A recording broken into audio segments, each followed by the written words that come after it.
मागील लेक्चरमध्ये आपण ट्रान्सपोजिशन ऑफ मॅट्रिक्स किंवा ट्रान्सपोज ऑफ मॅट्रिक्स पाहिलं आहे. आजच्या लेक्चरमध्ये आपल्याला सिमेट्रिक मॅट्रिक्स कसा बनवला जातो किंवा स्क्यू सिमेट्रिक मॅट्रिक्स कसा बनवला जातो ते आपल्याला पाहायचं आहे.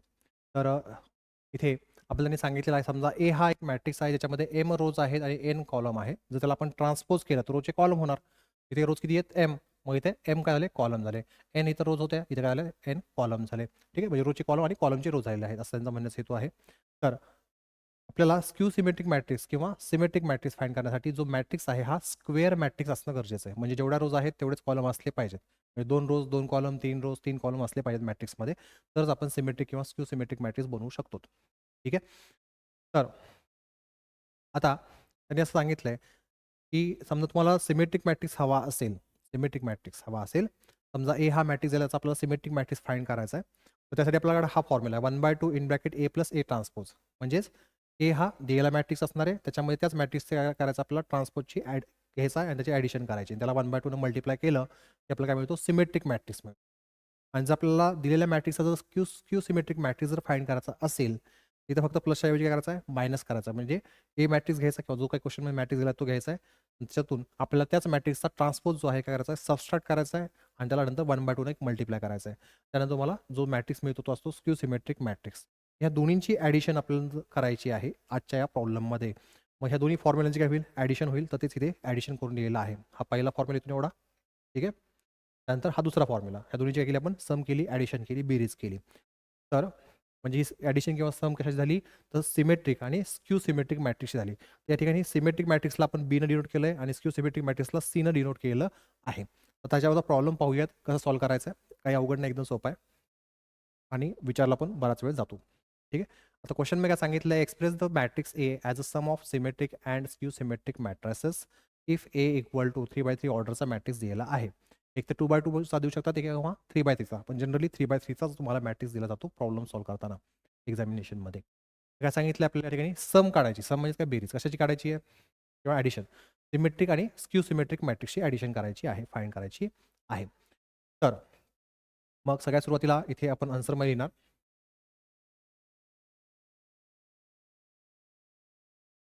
आपल्याला पाहिजे सिमेट्रिक मॅट्रिक्स सगळ्यात सुरुवातीला. सिमेट्रिक मॅट्रिक्स जो आहे तो आपण बी न डिनोट केला होता आणि ज्यासाठी फॉर्म्युला होता आपल्याकडे 1/2 in bracket A plus A transpose. मग इथे येईल नेक्स्ट स्टेपमध्ये देअरफॉर बी इक्वल टू 1/2 ए मॅट्रिक्सची व्हॅल्यू आहे आपल्याकडे -171 -171 234 505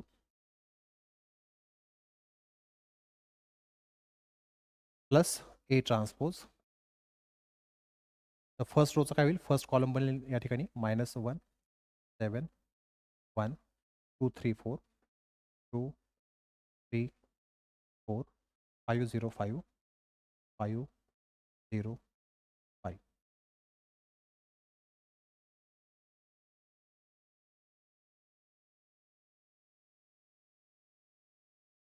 नेक्स्ट स्टेपमध्ये या ठिकाणी येईल therefore B equal to 1/2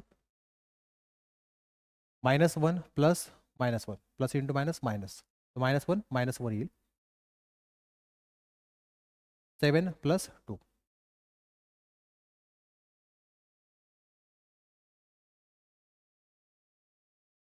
1 plus 5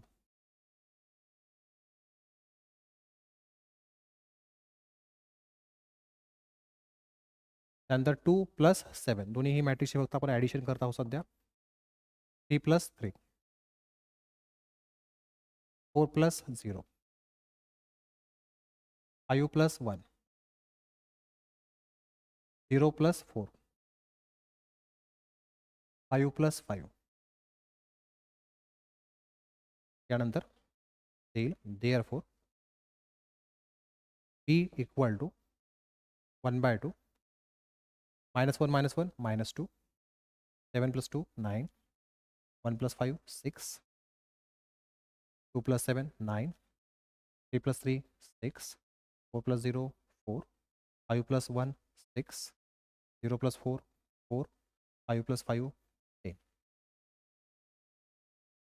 पण कोणाला काही डाऊट असेल, शंका असेल मनामध्ये तर विचारू शकतात. त्याला आपण दिलं फर्स्ट. ठीक आहे. आता आपल्याला काय करायचं आहे, तर म्हणजे ही जी साईड आहे आता ही कशासाठी झाली, सिमेट्रिक मॅट्रिक्ससाठी झाली. ठीक आहे. हा जो आहे तो सिमेट्रिक मॅट्रिक्स झाला. आता आपल्याला क्यू सिमेट्रिक मॅट्रिक्ससाठी लिहायचं आहे. त्यासाठी आपण सीनं त्याला डिनोट करणार आहोत. त्यासाठी फॉर्म्युला होता आपल्याकडे 1/2 in bracket A minus A transpose. बरोबर आहे. म्हणजेच आपण नेक्स्ट स्टेप मी काय लिहू शकतो, देअरफॉर सी इक्वल टू, आता ही स्टेप येईल कारण की फॉर्म्युला तोच आहे, फक्त प्लसच्या ऐवजी काय मायनस आहे, म्हणजे ही स्टेप ॲज इट इज राहणार, फक्त काय प्लसच्या ऐवजी मायनस येईल. तर लिहिण्यात आपला खूप टाईम जाईल, त्याच्यामुळे इथून मी याला कॉपी करतो. प्रॉब्लेम तसा खूपच मोठा असं काही नाही आहे, पण वेळ आपला खूप जाईल त्याच्यामध्ये. ठीक आहे.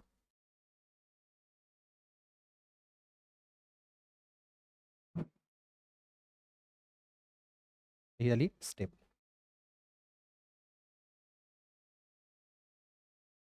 नेक्स्ट स्टेपमध्ये या ठिकाणी येईल therefore C equal to 1/2 -1 minus into minus काय होईल प्लस, तर -1 + 1 येईल. त्यानंतर 7 - 2 1 - 5 2 - 7 3 - 3 4 - 0 5 - 1 0 - 4 5 - 5. Therefore 1/2 -1 + 1 2 7 - 2 5 1 - 5 याची व्हॅल्यू येईल -4 2 - 7 याची व्हॅल्यू येईल -5 3 - 3 0 4 - 0 4 5 - 1 4 0 - 4 -4 5 - 5 त्याला आपण दिलं सेकंड. ठीक आहे. आता आपण हे जे आन्सर काढलेत हे एकदा आपल्याला क्रॉस चेक करायचं बरोबर आहे का नाही. त्यासाठी काय करायचं, फक्त मॅट्रिक्स ए जे आहे ते कॅल्सीवर आपल्याला व्हॅल्यू स्टोअर करायची आहे. ऑर्डर आहे 3/3. इथे येईल मोड, त्यानंतर 6 मॅट एमध्ये व्हॅल्यू स्टोअर करायची आहे म्हणून 1 प्रेस केला. ऑर्डर आहे 3/3 म्हणून 1 प्रेस केला.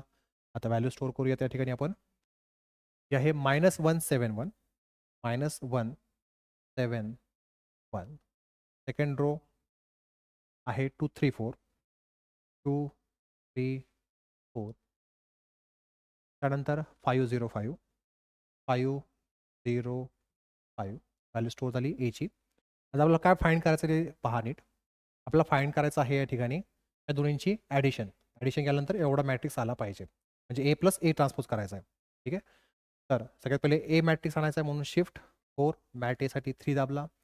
प्लस करायचा आहे ए ट्रान्सपोज म्हणून शिफ्ट 4 ट्रान्सपोज करायचा आहे तर 8 दाबला. ह्याचा घ्यायचा आहे मॅट्रिक्स एचा म्हणून शिफ्ट 4 मॅट एसाठी परत 3 म्हणजे काय झाला मॅट ए म्हणजे A matrix plus transpose of mat A म्हणजेच ए ट्रान्सपोज यांची ॲडिशन करायची. त्यासाठी इक्वल टू दाबा. व्हॅल्यू या ठिकाणी फर्स्ट रोमध्ये आलेली आहे -296 -296 -296 बरोबर आहे. दुसरी रो आहे 964 दुसरी रो आहे 964 म्हणजे आपली सेकंड रो सुद्धा बरोबर आहे. थर्ड रो आहे 6410 मग इथे येईल 6410 आलेली आहे. ठीक आहे. तर इथं तुम्ही ॲडिशन सबस्ट्रॅक्शन करण्यापेक्षा वेळ घालण्यापेक्षा ही स्टेप लिहावी लागेल तुम्हाला. ठीक आहे. फक्त तुम्ही डायरेक्ट हे आता जे टाकलेलं तुम्हाला सांगितलं कॅल्सीवर ते टाकायचं आणि जे इथे आन्सर येईल तेच तुम्हाला लिहायचं आहे. आता इथं पण तेच आहे, फक्त काय प्लसच्या ऐवजी मध्ये मायनस आहे. मग आपण इथं काय करणार आता फक्त परत ऑन बटन प्रेस करा. काय करायचं आपल्याला आता ए मायनस ए ट्रान्सपोज करायचा म्हणजे mat A minus transpose of mat A करायचा आहे म्हणून शिफ्ट 4 मॅट एसाठी 3 मायनस ट्रान्सपोज घ्यायचा आहे शिफ्ट 4 ट्रान्सपोजसाठी 8 कशाचा घ्यायचा आहे मॅट एचा म्हणून शिफ्ट 4 मॅट एसाठी 3. पहिली रो आलेली आहे 05 - 4 05 - 4 दुसरी रो आहे -504 रो आहे -504 आणि तिसरी रो आहे 4 - 40 4 - 4 0. मग आपली या ठिकाणी हे जे आन्सर आलेलं आहे हे बरोबर आहे. तुम्ही जी कॅल्सीवर इथं व्हॅल्यू ती आता तुम्हाला सांगितली कशी काढायची, तीच डायरेक्ट इथे व्हॅल्यू लिहायची. जेणेकरून तुमचं कुठं इथे मिस्टेक झाली असेल, इथं मिस्टेक झाली असेल, तर ते तुमचे मार्क्स कटणार नाही. त्याच्यामुळे इथं जे काही डायरेक्ट कॅल्सीवर आलेला आन्सर आहे, तेच तुम्हाला लिहायचं आहे. ठीक आहे. मी जेवढं तुम्हाला आजपर्यंत दाखवलं कॅल्सीवर जे काही आन्सर्स काढून दाखवले आहेत त्या चॅप्टरमध्ये, तर ते तुम्हाला जिथं पण तुम्ही कॅल्सी काढू शकता ते आन्सर्स तुम्हाला डायरेक्ट लिहायचे आहेत. ठीक आहे. जेणेकरून तुम्हाला तुमचे पूर्ण मार्क्स मिळतील, कटणार नाहीत. इथपर्यंत कोणाला काही डाऊट असेल तर तुम्ही विचारू शकतात. आहे कोणाला काही डाऊट मग?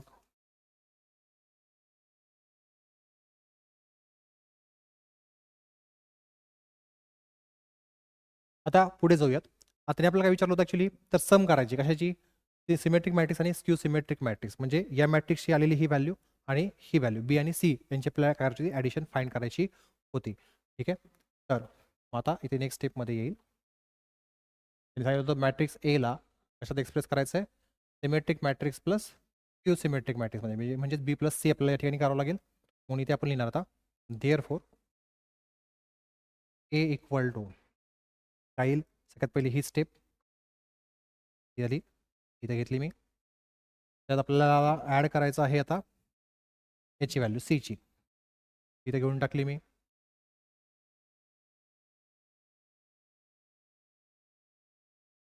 यानंतर आता यातल्या 1/2 न यातल्या प्रत्येक नंबरला मल्टिप्लाय करायचं आहे आणि मॅट्रिक्स लिहायचा या ठिकाणी. मग इथे लिहिलं therefore A equal to 1/2 into -2 1/2 into -2 -2 into 1 -2 2 काय होईल कॅन्सल. ठीक आहे. 2 कॅन्सल झाला सगळं हां. -1 इंटू 1 -1 म्हणजे या ठिकाणी व्हॅल्यू आली -1. त्यानंतर आता 1/2 इंटू 9 करायचं आहे. 1/2 इंटू 9 9 इंटू 1 9 9/2. तुम्ही प्रत्येक नंबरला असं मल्टिप्लाय करणार आहात 1/2 न किंवा कॅल्सीवरही तुम्ही करून पाहू शकतात. ठीक आहे. 1/2 इंटू 6 केला तर व्हॅल्यू येईल 3. यानंतर 1/2 इंटू 9 9/2 येईल. त्यानंतर 1/2 इंटू 6 इथे व्हॅल्यू येईल 3. 1/2 इंटू 4 इथे व्हॅल्यू येईल 2. 1/2 इंटू 6 व्हॅल्यू येईल 3. 1/2 इंटू 4 व्हॅल्यू येईल 2. 1/2 इंटू 10 व्हॅल्यू येईल 5.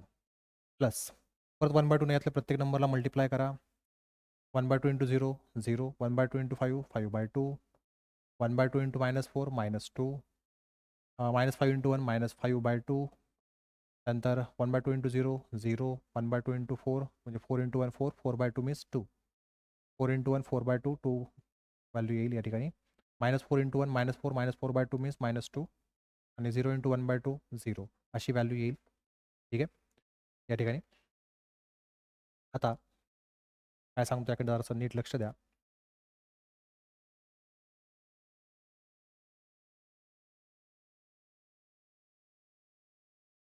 एकच मिनिट. आता सिमेट्रिक मॅट्रिक्स आहे या ठिकाणी आलेला. सिमेट्रिक मॅट्रिक्समध्ये हा आणि हा नंबर सेम असतो. ठीक आहे. हा आणि हा नंबर सेम असतो. हा आणि हा नंबर सेम असतो. तसंच ह्याच्यामध्ये सुद्धा इथले इथले नंबर जे आहेत ते सेम असतात. फक्त प्लस मायनसचा डिफरन्स असतो. आता इथे पहा हा मायनस नंबर इथं आलाय प्लस. ठीक आहे. इथं हा प्लस आहे, इथं आला हा मायनस. इथं हा प्लस आहे, हा आला आहे मायनस. ठीक आहे. म्हणजे मायनस प्लसमध्ये फक्त चेंज असू शकतो. प्लस किंवा मायनस कोणत्याही साईडला असू शकतो. त्याच्याबद्दल काही नाही. फक्त इथले नंबर जे आहेत, इथला हा नंबर आणि हा नंबर सेम असणार. फक्त प्लस मायनस त्याच्यामध्ये चेंज असणार आणि इथं मात्र पूर्ण नंबर सेम असेल. साईन पण सेम असेल आणि नंबर्स पण. इथले हे 2 नंबर, इथले हे 2 नंबर आणि इथले हे 2 नंबर. ठीक आहे. तर हा झाला सिमेट्रिक मॅट्रिक्स आणि हा झाला स्क्यू सिमेट्रिक मॅट्रिक्स. ठीक आहे. ज्याच्यामध्ये मायनस प्लसचा चेंज असतो तो स्क्यू सिमेट्रिक असतो आणि ज्याच्यामध्ये फक्त म्हणजे काही चेंज नसतो. दोन्हीकडं व्हॅल्यू ज्या आहेत त्या सारख्या असतात डायगोनलच्या. तर त्याला आपण तो सिमेट्रिक मॅट्रिक्स. मग इथे लिहिलं आपण सिमेट्रिक मॅट्रिक्स आणि याला लिहिलं स्क्यू सिमेट्रिक मॅट्रिक्स.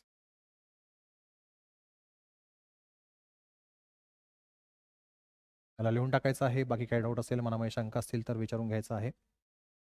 आपलं आजचं जे लेक्चर आहे ते संपलेलं आहे. आपण भेटूयात नेक्स्ट लेक्चरमध्ये.